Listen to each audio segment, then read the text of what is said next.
গতকাল আমরা যতটুকু দেখছিলাম তারপর থেকে আমরা দেখব। গতকাল যেরকম একটা প্রজেক্ট ক্রিয়েট করে নিছিলাম, আজকেও একটা প্রজেক্ট ক্রিয়েট করে নেব। একটা প্রজেক্ট ক্রিয়েট করে নিলাম। এখন এই যে দেখুন ওপরে, একদম ওপরে একটা নাম্বার শো করতেছে 0723। আপনার ওইখানে অন্য ধরনের নাম্বারও শো করতে পারে বা অন্য টাইপের নাম্বারও শো করতে পারে। এখন এইখানে আমি আমার যে প্রজেক্টটা থাকবে সেই প্রজেক্টটার নাম দেব। এখন আমার প্রজেক্টের নাম যা খুশি তা হইতে পারে। এখন আমি দিলাম আমার এটা হচ্ছে ক্লাস 2। তাহলে এটা আমার প্রজেক্ট নামে সেভ হয়ে গেল। এখন আমি যদি এটা কেটে দেই, তবে এখানে দেখেন এটা ক্লাস 2 নামে সেভ আছে। এখন এইখানে আমার 20টা 25টা 30টা প্রজেক্ট থাকতে পারে। এখন এতগুলি প্রজেক্টের ভেতরে যদি আমি স্পেসিফিক নির্দিষ্ট একটা প্রজেক্ট খুঁজে বের করতে চাই, তবে যদি আমার নাম না দেওয়া থাকে তবে আমাদের খুঁজতে অনেক কষ্ট হবে। এখন এই যে এখানে সার্চ অপশন আছে, আমি এখানে খুব ইজিলি ক্লাস 2 লিখে সার্চ যদি করি, ক্লাস 2 লিখে সার্চ দিই, ক্লাস 2, তবে এখানে শুধুমাত্র একটা প্রজেক্টই আসবে। একটা প্রজেক্টই ক্লাস 2 নামে সেভ আছে। এখানে ক্লিক করি আবার, তো আমার এই যে প্রজেক্টটা আবার অন হয়ে গেল, যে প্রজেক্টটা আমি একটু আগে ক্রিয়েট করছিলাম। এখানে আমি আবার নাম চেঞ্জ করতে পারবো, যা খুশি তা দিতে পারবো। আমি ক্লাস 2ই রাখি, ক্লাস 2ই থাক নামটা। ফাইল একটা ইম্পোর্ট করি, ভিডিও ওয়ানটাই, গতকালের ভিডিওটাই আমি আবার ইম্পোর্ট করলাম। প্লাস আইকনে ক্লিক করলাম, এখানে আমার ভিডিওটা চলে আসলো। এখন দেখেন এখানে আরো কিছু জিনিস আছে। এই যে এখানে অডিও আছে, এখানে টেক্সট আছে, এখানে স্টিকার আছে, এখানে ইফেক্ট আছে, ট্রানজিশন, ক্যাপশন, ফিল্টার। তেমন প্রথমত অডিওটার কাজটা দেখি। এখানে বেশ কিছু অডিও এখানে দেওয়া আছে বাই ডিফল্ট, এগুলি আমরা চাইলে ইউজ করতে পারবো। মূলত এগুলি সং, আমরা যে কোনো একটা ইউজ করতে পারবো, আমাদের যেটা ভালো লাগে, যেটা প্রজেক্টের সাথে যায়, এখান থেকে আমরা গানগুলি ইউজ করতে পারবো। অনেক টাইপের আছে, ব্লগ আছে, তারপর নিচে অনেক ধরনের আপনার এখানে গান আছে। আর এখানে টেক্সট, তার পাশে যদি আমি আসি টেক্সটেও এখানে ডিফল্ট টেক্সট, আমি যদি এটাকে ড্র্যাগ এন্ড ড্রপ করি, টেনে নিয়ে আসি, এটাকে যদি টেনে নিয়ে আসি, তবে এখানে দেখেন একটা টেক্সট লেয়ার তৈরি হয়ে গেছে, ওপরে একটা লেয়ার তৈরি হয়ে গেছে। এখন এটাকে আমি যা খুশি তা লিখতে পারবো এটার মধ্যে। একটু পরে লিখি এই টেক্সটটা। আবার এখানে ইওর টেক্সট, এটা আমরা পরে দেখব। টেক্সট ইফেক্ট, এখানে আমার অনেক ধরনের টেক্সট ইফেক্ট আছে। আমার যেটা ভালো লাগে আমি সেটা আমি নিতে পারবো। লাইক আমি নিচের দিকে আসি, আমি এটাই নেই, এটা নেই, জাস্ট প্লাসে প্লাস বাটনে ক্লিক করলেও হবে। আবার এটাকে টেনে ড্র্যাগ এন্ড ড্রপ করে এখানে এনে রেখে দিলেও হয়ে যাবে। দুইভাবে আমরা টেক্সটটাকে আমার প্রজেক্টে ইম্পোর্ট করতে পারি। তো এখানে এটাকে আমার তেমন কোনো কাজ করা লাগতেছে না। দেখেন এটা ডিফল্ট, এটা বাই ডিফল্ট এরকম একটা টেক্সট থাকে। আর এটা হচ্ছে আমার টেক্সটের একটা ইফেক্ট, এটা অলরেডি দেওয়া আছে, এখানে আমার তৈরি করা আছে। এখানে আপনার কয়েকশো টেক্সট ইফেক্ট দেওয়া আছে, আপনার যে ইফেক্টটা ভালো লাগে সেটা নিয়ে আপনি কাজ করতে পারেন। এই যে এটা নিয়ে আসলেন একটু ডিফারেন্ট টাইপের টেক্সট, এটা নিয়ে আসলেন, এটা ডিফারেন্ট টাইপের টেক্সট। আপনার টেক্সটে কোনো কাজ করা লাগতেছে না, জাস্ট ডিজাইনিং করা আছে, এখানে টেমপ্লেট আকারে দেওয়া আছে। আপনার যেটা ভালো লাগে আপনি সেটাকে নিয়ে এসে এখানে বসিয়ে দিতে পারেন। এখানে টেক্সট টেমপ্লেট, এখানে বেশ কিছু টেক্সট টেমপ্লেট আছে। আর এই টেমপ্লেট গুলি মোশন সহ, টেক্সট ইফেক্ট গুলিতে মোশন থাকে না, ডিজাইন দেওয়া থাকে, ডিজাইনটাকে পরবর্তীতে আমার মোশন করতে হবে। এই যে দেখেন এটা, এই যে এখানে অনেকগুলোই তো আছে, কিছু ডিলিট করে দেই, এটাকে উপরে নিয়ে যাই। দেখেন এগুলো কিন্তু আমি যদি প্লে করি কোনোটাই আমার মোশন শুরু হচ্ছে না, করছি আরো নতুন একটা ভিডিওতে। আমার কোনো টেক্সটই মোশন হচ্ছে না, টেক্সট এনিমেট হচ্ছে না আর কি। এখন আমি যদি এই টেক্সট টেমপ্লেটের অপশনে চলে যাই, টেক্সট টেমপ্লেট থেকে আমি যদি একটা টেক্সট নিয়ে আসি, এটা আমি নিয়ে আসলাম, তবে দেখেন এটাকে আমি সাউন্ড অফ করে দিই, এটাতে ক্লিক করলে সাউন্ড অফ হয়ে যাবে, সাউন্ড অফ হয়ে গেল। এখন খেয়াল করেন আমার এই যে এখানে যে টেক্সটগুলি আছে সেটা কিন্তু এনিমেট হচ্ছে। এটা কিন্তু এনিমেট হচ্ছে। আমি এটাকে এখানে রেখে দিতে পারি। রেখে দিলাম এখানে। এখান থেকে আমি যেটাই আনি না কেন সেটা এনিমেট হবে। এটা আনলাম। এটাকে একটু বড় করে দিলাম। দেখেন এটা এনিমেট হচ্ছে। বাট আমি ওপর থেকে যে টেক্সটগুলি আনছি, এই যে এখান থেকে টেক্সট ইফেক্ট থেকে যে টেক্সটগুলি আনছি সেগুলি কিন্তু আমার এনিমেট হচ্ছে না। বাট আমি টেক্সট টেমপ্লেট থেকে যে টেক্সটগুলি আনতেছি সেগুলি কিন্তু আমার ঠিকই এনিমেট হচ্ছে। এখন আমি এগুলো ডিলিট করে দিই। যেটা ভালো লাগে, যেটা নিয়ে কাজ করতে চান সেটা দিতে পারেন। অ্যারো, যদি কোনো একটা নির্দিষ্ট জিনিসকে হাইলাইট করতে চান বা কোনো একটা নির্দিষ্ট সাবজেক্টকে আপনি দেখাতে চান তবে এই টাইপের অ্যারোগুলি ইউজ করতে পারেন। এটা হচ্ছে টেক্সট টেমপ্লেটের কাজ। Auto caption. এখন অটো ক্যাপশনটা খুব ইম্পর্টেন্ট আর খুব ইন্টারেস্টিং একটা বিষয়। এখন আমি যদি এই যে এখানে অটো ক্যাপশনে এসে, এখানে অনেকগুলি ল্যাঙ্গুয়েজ আছে। এখানে ইংলিশ বাই ডিফল্ট সিলেক্ট করা। আমি যদি বাংলায় সিলেক্ট করি, বাংলাটাকে ক্লিক করি, যেহেতু আমার ভিডিওটা বাংলায়, আমি বাংলা সিলেক্ট করে দিলাম। আর এইখানে আমি জেনারেটে ক্লিক করে দিলাম। এটাতে ক্লিক করে আমি জেনারেটে ক্লিক করে দিলাম। আর সরি, আমার তো এটা অফ, এটা অন করে দিলাম। এখন যদি এটাতে আমি ক্লিক করি, আমার পুরো ভিডিওর ক্লিপটা সে অ্যানালাইজ করে সে অটোমেটিক আমার একটা সাবটাইটেল প্রোভাইড করবে। আমার ভিডিওতে একটা ক্যাপশন জেনারেট করে দিবে। আমাকে প্রত্যেকটা ভয়েস শুনে শুনে আলাদা আলাদা টেক্সট বসানো লাগতেছে না। এখন দেখেন এই যে পুরো প্রথম থেকে শেষ পর্যন্ত আমার কথা যেটা আছে কথাটাকে ট্র্যাক করে সে আমাকে টেক্সট দিয়েছে সুন্দরভাবে। এখানে যে কথাগুলি আছে এই কথাগুলিকে আমি আবার এনিমেট করতে পারবো সুন্দরভাবে। এখন ধরেন এখানে আমার এই টেক্সটগুলি আছে, এই টেক্সটগুলি আমাকে ক্যাপশন আকারে সে দিয়েছে, ক্যাপকাট অটোমেটিক। এখন আমি যদি এখানে ক্লিক করে আমি সবগুলোকে সিলেক্ট করি, ওপরের সবগুলিকে সিলেক্ট করলাম, সবগুলোকে সিলেক্ট করে এই যে দেখেন এখানে টেমপ্লেট একটা অপশন আছে, আমি টেমপ্লেট অপশনে চলে গেলাম। তো দেখেন এখানে অনেক ধরনের টেমপ্লেট আছে, অনেক ধরনের টেমপ্লেট আছে এখানেও। এটা হচ্ছে সাবটাইটেল বা ক্যাপশনের জন্য আমার টেমপ্লেট। আমি কি ধরনের ক্যাপশন চাচ্ছি, এটা সুন্দর লাগতেছে, আমি যদি এটাতে ক্লিক করি, আমি যদি এটাকে ক্লিক করি আমার পুরো ভিডিওটাতে এই টেমপ্লেটটা ইমপ্লিমেন্ট হয়ে গেছে। দেখেন এই লেক্সটাও চিটাগং সেগুন কাঠের ব্যবহার করেছে এবং এটা সম্পূর্ণ লেকার কোটেড করা হয়েছে। কোডিং আমার পুরো ভিডিওটাতে এই অ্যানিমেশনটা অ্যাড হয়ে গেছে। আমি যদি নিচের দিকে নামি তবে এখানে দেখতে পারবো আরো অনেক ধরনের টেমপ্লেট আছে, আরো অনেক ধরনের টেমপ্লেট আছে, আমি সেগুলোকে ইউজ করতে পারি। যে এটা এটা যদি ইউজ করি আমার এটা ইমপ্লিমেন্ট হয়ে গেছে। এখন এই যে আমি যদি এখান থেকে কোনো একটা শব্দ বা কোনো একটা ওয়ার্ড যদি নিজের মতো করে কাস্টমাইজ করতে চাই, এখান থেকে আমি কাস্টমাইজ করতে পারবো। এখানে ক্লিক করব, এই যে দেখেন সেই ক্ষেত্রে যে কোনো এখানে আমার এই টেক্সটটা ভালো লাগতেছে না, এখানে আমি অন্য কিছু লিখবো, তো অন্য কিছু আমি আমার মন মতো দিতে পারি। বাংলায় অন্য কিছু আমি লিখতে পারি, আমার যা খুশি তা আমি এখানে অ্যাড করতে পারবো এই জায়গাটার মধ্যে। এখানেও সেম, আমার নিজের ইচ্ছে মতো আমি যে কোনো টেক্সট ইউজ করতে পারবো। এটা হচ্ছে একটা বিষয়। আর একটা হচ্ছে এই যে উপরে আমরা যে ডিফল্ট টেক্সটগুলি নিলাম, এখান থেকে যে ডিফল্ট ডিজাইনের যে টেক্সটগুলিকে নিছিলাম, যেমন এই যে এই টেক্সটটা, এই টেক্সটটাকে ভালো লাগতেছে এখানে আনলাম, এটাকে বড় করে দিলাম। কিন্তু এটার মধ্যে সমস্যা হচ্ছে আমার এই টেক্সটটা এনিমেট হচ্ছে না। এখন আমি চাচ্ছি যে এটা এনিমেট হবে। তো এটাকে যদি এনিমেট করতে চাই তো প্রথমত আমি এটাকে সিলেক্ট করে নেব, ডিফল্ট টেক্সটটাকে সিলেক্ট করে নেব। এখন এই ডিফল্ট টেক্সটটাকে আমি এডিট করে নেই। এখানে আমি আমার নাম লিখলাম,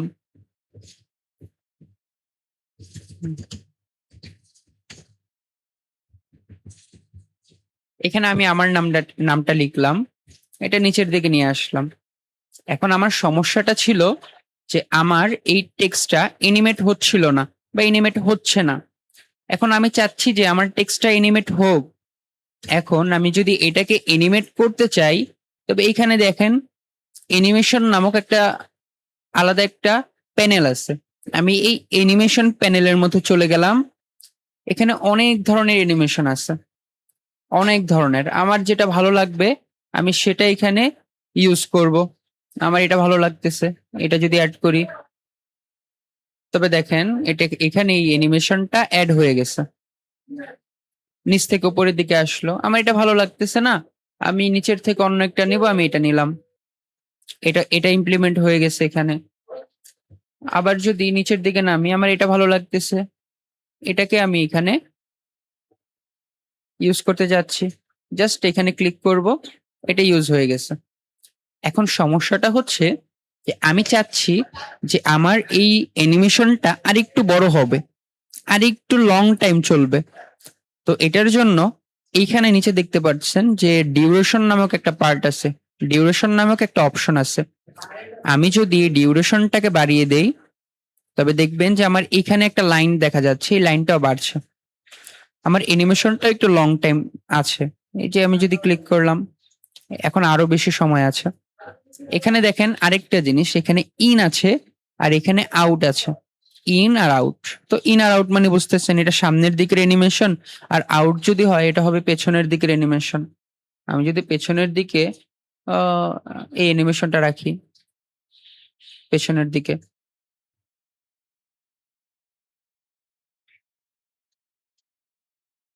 এই যে অ্যাড হয়ে গেছে, আমার পেছনের দিকের অ্যানিমেশনটাও অ্যাড হয়ে গেছে। সেম ভাবে আমি সামনে যেরকম ডিউরেশনটা বাড়াতে পারছিলাম, পেছনের দিকেও আমি আমার ডিউরেশনটা বাড়াতে পারবো। পেছনের দিকে ডিউরেশনটা আমি বাড়াই দিলাম, এটা হচ্ছে আউট হলো, এটা হচ্ছে ইন, এটা হচ্ছে আউট। এখন আমার যেটা ভালো লাগবে, আমার ভিজুয়ালের উপর ডিপেন্ড করে কোন ধরনের অ্যানিমেশনটা আমার ভালো লাগতেছে, কোন ধরনের অ্যানিমেশনটা আমার প্রয়োজন, সেটা আমি দেখে বুঝে তারপর আমি ইউজ করব। এগুলা আহ এগুলা প্রত্যেকটা দেখে নিবেন যে কোনটা কিরকম লাগে। আমি যদি এটা ইউজ করি, এটা যদি দেখি, এটা যদি ইউজ করি, তবে দেখতে পারবেন যে এটা এখানে একটা অ্যানিমেশন হচ্ছে। আচ্ছা, এটা ছিল। তো মোটামুটি টেক্সট অ্যানিমেশনের কাজটা এটাই, যে আমরা এইভাবে অ্যানিমেশন করতে পারি। আর আমি যদি প্রিমিয়ার প্রো বা আফটার ইফেক্টস এর সাথে একটু কম্পেয়ার করি, তো আফটার ইফেক্টস আর প্রিমিয়ার প্রোতে আপনার এই অ্যানিমেশনগুলিকে ম্যানুয়ালি করা লাগতো, বিভিন্ন ফ্রেম ইউজ করে, তারপর হচ্ছে আরো অন্যান্য উপায় মেনটেন করে আপনার এই অ্যানিমেশনগুলি করা লাগতো। কিন্তু এই ক্যাপকাটে আপনি একটা ক্লিকে আপনি অ্যানিমেশনগুলিকে ইউজ করতে পারতেছেন, জাস্ট ওয়ান ক্লিক। এটা ভালো লাগছে, এটাতে জাস্ট ডাউনলোডে ক্লিক করলেন, জাস্ট এখানে ড্র্যাগ অ্যান্ড ড্রপও করতে পারেন, জাস্ট এখানে ক্লিক করলেন, অ্যানিমেশনটা ইমপ্লিমেন্ট হয়ে গেছে। এটা হচ্ছে এটার আহ, সুবিধা, ক্যাপকাটের সুবিধা, আপনার কাজটাকে আহ, খুব দ্রুত সময়ের মধ্যে নিয়ে আসে। তো এই যে আমি যদি টেক্সটের মধ্যে আসি, এটা অ্যানিমেশন গেল। আমি যদি টেক্সটের মধ্যে আসি, তো এখানে আমি এই ফন্টের সাইজটা বাড়াতে পারবো, ফন্টের সাইজটা কমাতে পারবো। এখান থেকে আমি এখান থেকেও বাড়াতে কমাতে পারবো, এখান থেকেও, আবার এখান থেকেও বাড়াতে কমাতে পারবো। এখন আমার যেভাবে সুবিধা হয় আমি সেভাবে বাড়াবো বা কমাবো। তো এখানে দেখতে পাচ্ছেন যে এখানে বি মানে হচ্ছে টেক্সটটাকে বোল্ড করে দিবে। দেখেন টেক্সটটা একটু মোটা হয়ে গেল, একটু মোটা হয়ে গেল। ইউ মানে আন্ডারলাইন, এটা নিচে একটা আন্ডারলাইন করে দিবে। অ্যান্ড আই মানে ইটালিক, টেক্সটটাকে একটু বাঁকা করে দিবে। দেখেন হালকা একটু বাঁকা করে দিল। এগুলি হচ্ছে সব ইংরেজির ক্ষেত্রে। আমি যদি ইংরেজিতে একটা টেক্সট নেই, অ্যাড টেক্সট, একটা ইংরেজি একটা টেক্সট নেই, এটাকে আপাতত ডিলিট করে দিই। দেখেন এখানে ডিফল্ট টেক্সট আছে, আমি এটাতে যদি ক্লিক করি তবে সব বড় হাতের হয়ে যাবে, অক্ষরে কনভার্ট হয়ে গেল। আমি যদি এটাতে ক্লিক করি, তবে আপনার সবগুলি ছোট হাতের কনভার্ট হয়ে যাবে, ছোট হাতের অক্ষরে কনভার্ট হয়ে গেল। আমি যদি এটাতে ক্লিক করি, তো প্রথম অক্ষরটা শুধুমাত্র বড় হাতের থাকবে, আর বাকিগুলি সব ছোট হাতের। এখানে আমি টেক্সটের কালারটা চেঞ্জ করতে পারবো, নিজের ইচ্ছা মতো কালার দিতে পারবো। এখান থেকে টেক্সটের কালারটা চেঞ্জ করতে পারবো। এখানে ক্যারেক্টার, ক্যারেক্টার মানে প্রত্যেকটা ক্যারেক্টারের মাঝখানে আমার ডিস্টেন্সটা কিরকম থাকবে, 1 পিক্সেল না 2 পিক্সেল না 3 পিক্সেল। এটা হচ্ছে লাইন। আমি যদি এখানে আরো লাইন লিখি, টেক্সটে ধরেন আমি অনেকগুলি লাইন এড করতেছি। এখন এই লাইন মানে আমার প্রত্যেকটা লাইনের মাঝখানে ডিসটেন্সটা কিরকম থাকবে, আমার লাইনের ডিসটেন্সটা কিরকম থাকবে, কাছাকাছি আর একটু দূরে। আর এটা হচ্ছে আমার টেক্সটগুলি, আচ্ছা এটা আমরা অ্যালাইনমেন্টটা পরে দেখি। আমি এখান থেকে আমি নিজের মতো করে টেক্সটের ডিজাইনটাকে নিতে পারবো। টেক্সটের নিজের ইচ্ছা মতো টেক্সটের ডিজাইন আমি এখান থেকে নিতে পারবো। এটা হচ্ছে টেক্সটের স্কেল, ছোট বড় পুরোটাকে ছোট বড় করতে পারবো এখান থেকে। এটা দেখছি। এখন যে পজিশন আর স্কেল আরেকটু আমরা দেখি। এখানে পজিশন আর স্কেলের আরেকটু ডিটেইলি দেখি। ধরেন এই যে এখানে আমার এটার টেক্সটের স্কেলটা এখানে এতটুকু আছে। আমি চাচ্ছি যে এই টেক্সটটা প্রথমে একদম 0 থাকবে, স্কেলটা 0 থাকবে। প্রথমে স্কেলটা একদম 0, তো এখানে আমি 0 করে দিলাম। এই যে এটা দেখতেছেন, এটা হচ্ছে কি ফ্রেম, এটাকে বলে কি ফ্রেম। আমি কি ফ্রেমে একটা ক্লিক করে দিলাম। আমি এখানে একটু সামনে চলে আসি। সামনে আসার পর এটার স্কেলটাকে একটু বাড়িয়ে দিলাম। এখন দেখেন এখানে আমার ফার্স্টে একটা কি ফ্রেম আর এখানে একটা কি ফ্রেম, দুইটা কি ফ্রেম। প্রথমটা কি ফ্রেমে আমার সাইজটা হচ্ছে 0, দ্বিতীয় কি ফ্রেমে আমার সাইজটা আমার নিজের মন মতো করে দিয়ে দিলাম। এখানে 100 রাখি, ধরেন 100 রাখলাম। এখন আমি যদি এটা প্লে করি তবে দেখতে পাবেন এটা আস্তে আস্তে বড় হচ্ছে, আস্তে আস্তে বড় হচ্ছে। এখন আমি ধরেন চাচ্ছি যে এটা এখান থেকে এখানে চলে আসবে আস্তে আস্তে। তো সেম আমি পজিশনের কি ফ্রেমটা দেব, পজিশনের কি ফ্রেমটাকে দিলাম। এখানে এই পজিশনে আছে, আমি একটু সামনে চলে আসি, এটা এখানে নিয়ে আসি। এখন যদি আমি প্লে করি, দেখেন প্রথমে আমার স্কেলের কি ফ্রেমিং করা, তারপর হচ্ছে এখানে এসে আমার পজিশনের কি ফ্রেম করা, আস্তে আস্তে এখান থেকে এখানে নিয়ে আসলো। তো আমি সেম ভাবে রোটেশনকে আমি কি ফ্রেম করতে পারি, এটা হচ্ছে আমার রোটেশন। আমি যদি একটু সামনের দিকে আসি, এটাকে রোটেট করে দিলাম, একটু ঘুরিয়ে দিলাম। এখন যদি খেয়াল করেন আমার রোটেশনটা হচ্ছে, রোটেশন হচ্ছে। কি ফ্রেমের কাজ হচ্ছে কোন একটা জিনিসকে অ্যানিমেট করা, কোন একটা অবজেক্টকে, কোন একটা টেক্সটকে অ্যানিমেট করা। লাইক এস আমি এখানে এটা সরায় দিই, এটা এটা আমি এখান থেকে আরেকটা ভিডিও ইম্পোর্ট করি। আমি মিডিয়াতে চলে গেলাম, মিডিয়া থেকে ইম্পোর্টে চলে গেলাম। সেম আমি এই ভিডিওটাই মনে করেন আমি আবার ইম্পোর্ট করলাম এখানে। এখানে আমি ড্র্যাগ এন্ড ড্রপ করলাম। এখন খেয়াল করবেন এটাকে আমি একটু ছোট করে দিই, ছোট করে দিই। এখন আমি চাচ্ছি যে এটা প্রথম কি ফ্রেমে থাকবে না, প্রথম কি ফ্রেমে নিচের দিকে থাকবে। ধরেন এটা এরকম পজিশনটা, এখানে একটা পজিশনের কি ফ্রেম দিয়ে দিলাম, একটা পজিশনের কি ফ্রেম দিয়ে দিলাম এখানে। আমি কন্ট্রোলে, আচ্ছা এটা পরে দেখাবো। খেয়াল করেন এই যে এখানে একটা কি ফ্রেম দিলাম, কি ফ্রেমটাকে আমি সামনে পেছনে করতে পারবো, কি ফ্রেমটাকে আমি সামনে পেছনে করতে পারতেছি। এখন এই যে এখানে যে কি ফ্রেমটা দিছি, কি ফ্রেমটাকে এখানে নিয়ে আসলাম। এখন আমার এই জায়গাটার মধ্যে যে অবজেক্টটা আছে বা যেই ভিডিওটা আছে, ভিডিওটার পজিশনটা একটু নিচের দিকে থাকবে বা নিচে নামিয়ে দিলাম, পজিশনটা নিচে নামিয়ে দিলাম। এখন দেখেন এখানে একটা কি ফ্রেম তৈরি হয়ে গেল। এখন আমি যদি প্লে করি তবে দেখেন রেশমান সিংহ আবারও স্বাগত জানিয়ে শুরু করছি আরো নতুন একটা ভিডিওতে। এটা নিচ থেকে উপরের দিকে উঠলো। আমি এটাকে যদি একটু কমায় দেই, মানে দূরত্বটা কমায় দেই, তবে দেখবেন যে অ্যানিমেশনটা আরো ফাস্ট হয়ে গেছে। আমি যদি এটাকে আরো সামনে এনে দেই তবে দেখবেন যে অ্যানিমেশনটা আরো ফাস্ট হয়ে গেছে। তো এটা ছিল অ্যানিমেশনের কাজ, মানে কি ফ্রেমের কাজ। এই কি ফ্রেম ইউজ করে আপনি মোটামুটি সকল কিছু অ্যানিমেট করতে পারবেন, সবকিছু অ্যানিমেট করতে পারবেন কি ফ্রেম দিয়ে। এই কি ফ্রেমগুলি অ্যাডোবি প্রিমিয়ার প্রোতেও আছে, আবার অ্যাডোবি আফটার ইফেক্টসও আছে। সব জায়গায় এই কি ফ্রেমের কাজগুলি থাকবে।